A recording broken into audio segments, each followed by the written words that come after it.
Hi అండి, అందరికీ నమస్కారం. ఈరోజు మా డిన్నర్ వచ్చేసి ఇదిగోండి ఫిష్ కర్రీ. పొద్దున చేసిన ఫిష్ కర్రీ. ఫిష్ కర్రీ చేసిందండి. రేపు వస్తుందండి వీడియో. ఈ ఫుల్ వీడియో రేపు వస్తుందండి, చూడండి.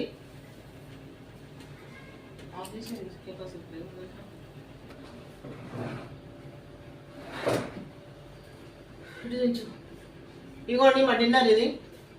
ఇగో ఫిష్ కర్రీ, చపాతి, కొంచెం రైస్. తను కూడా కొంచెం వేసుకున్నదండి. మా మనవరాలు కూడా కొంచెం వేసుకుంది. తనకు ఒక ఫిష్ చాలన్నది.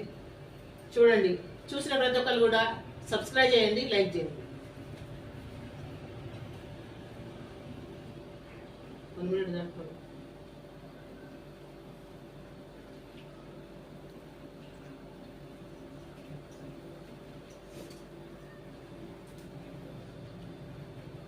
రేపు ఈ కర్రీ రేపు లాంగ్ వీడియోలో వస్తుందండి, చూడండి.